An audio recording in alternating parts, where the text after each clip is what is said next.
Ok, grand chef. Aujourd'hui, on va voir comment connecter profondément avec les gens.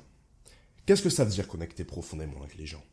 Ça veut dire que quand tu parles avec lui, vous avez une discussion profonde finalement. Vous parlez de vos ressentis, de vos histoires, de vos rêves, de vos aspirations. T'as forcément déjà vécu ça. Tu discutes avec quelqu'un et d'un seul coup, vous vous mettez à parler de choses vraiment profondes, vraiment intimes, vraiment importantes pour vous. Vous voyez plus le temps passer. Il n'y a plus que vous deux, vous discutez. Voilà, c'est les meilleures discussions. C'est les meilleures discussions. Pour connecter profondément avec quelqu'un, surtout en... Comment dire? Surtout qu'avec une personne que tu viens de rencontrer, par exemple une fille à un date, c'est l'exemple le plus courant, mais ça peut être aussi en soirée, il y a trois choses que tu dois faire. Premièrement, tu dois comprendre que la personnalité, c'est plus important que le physique. Pour connecter avec quelqu'un, alors déjà, il faut que cette personne ait une personnalité. Si c'est le clone d'un clone d'un clone d'un clone, ça va être compliqué de connecter. Et ensuite, le principe du physique, c'est que c'est superficiel. Et la superficialité, c'est clairement aux antipodes de la profondeur. Donc, tu peux engager la conversation avec quelqu'un en lui disant que, je sais pas moi, il est super bien coiffé. Si c'est une fille que tu veux draguer, qu'elle est super jolie, voilà. Il n'y a pas de problème. Tu peux engager la conversation sur du physique. Mais si tu veux connecter profondément, avec quelqu'un, faut pas rester longtemps dessus. Ok? Ça peut servir d'amorce. Ça peut servir pour lancer la conversation. Mais faut pas s'éterniser dessus. Faut de suite passer dans ce qu'il y a à l'intérieur, la personnalité. Ok? Deuxième chose, tu dois mettre en place une atmosphère intime. Par exemple, si tu es étudiant, tu vas pas connecter profondément avec quelqu'un dans un amphithéâtre. C'est pas possible. Vous pouvez pas parler fort. Vous devez être concentré sur deux choses à la fois, le cours et la personne qui parle.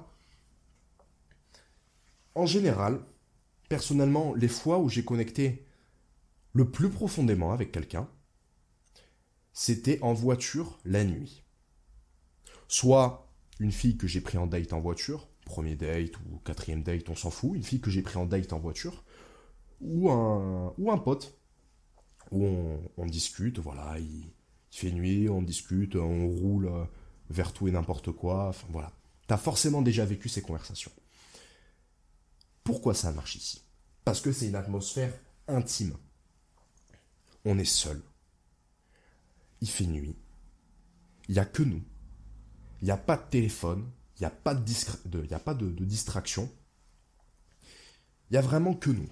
On n'est pas dérangé. Et ça permet de se mettre dans une bulle, à deux, et de connecter profondément à deux. Ok? Si, alors, du coup, d'expérience, je te dirais que l'idéal, c'est les petits passages en voiture, les dates ou les sorties en voiture la nuit.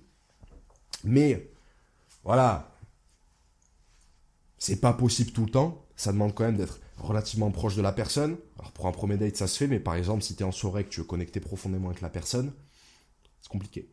Ou si t'es au bar, c'est compliqué.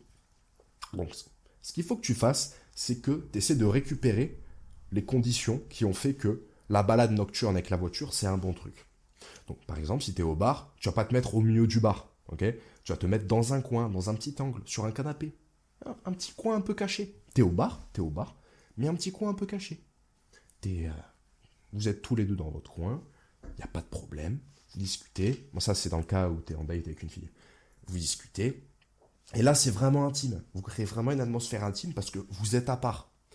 En soirée, si t'es au bar on l'a dit, si t'es en soirée chez quelqu'un, vous pouvez vous mettre à deux à part dans un petit coin.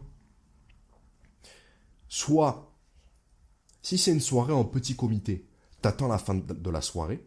À la fin de la soirée, tu pars discuter avec la personne et vous vous mettez vraiment à part. Parce que si vous êtes très peu et que vous vous mettez à part, c'est quand même mal vu.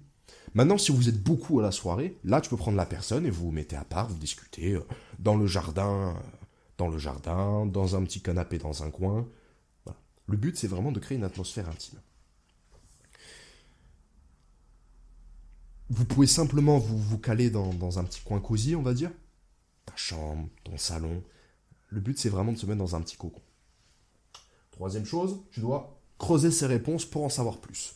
Le but, c'est pas de faire un interrogatoire où t'enchaînes les questions. Ouais, tu t'appelles comment? T'as quel âge? T'habites où? Tu viens d'où? Tu fais quoi dans la vie? Tu fais ci, tu fais ça? Non. On imagine, tu demandes, qu'est-ce que tu fais dans la vie? Ah, vas-y, on est avec une fille. Ah, je suis infirmière. Ah ouais, t'es infirmière? Putain, c'est super ça. Et c'est quoi qui t'a donné envie de devenir infirmière? Ah, quand j'étais petite, j'aimais bien m'occuper de ma famille, soigner les gens. Ah ouais, putain, c'est génial ça. Mais comment? Qu'est-ce qui fait que t'aimes à ce point t'occuper des gens?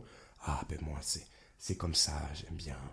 Et en creusant comme ça, en creusant, tu finis par avoir une discussion profonde. Là, déjà, c'est pas une discussion profonde, mais c'est quand même bien plus profond que tu fais quoi dans la vie? Je suis infirmière. Ah, et t'as fait quoi comme étude? J'ai un BTS. Là, c'est pas profond. Ok? Voilà. C'est tout ce que j'avais à dire. Si cette vidéo t'a plu, n'hésite pas à t'abonner. C'était Baptiste. Ciao, ciao.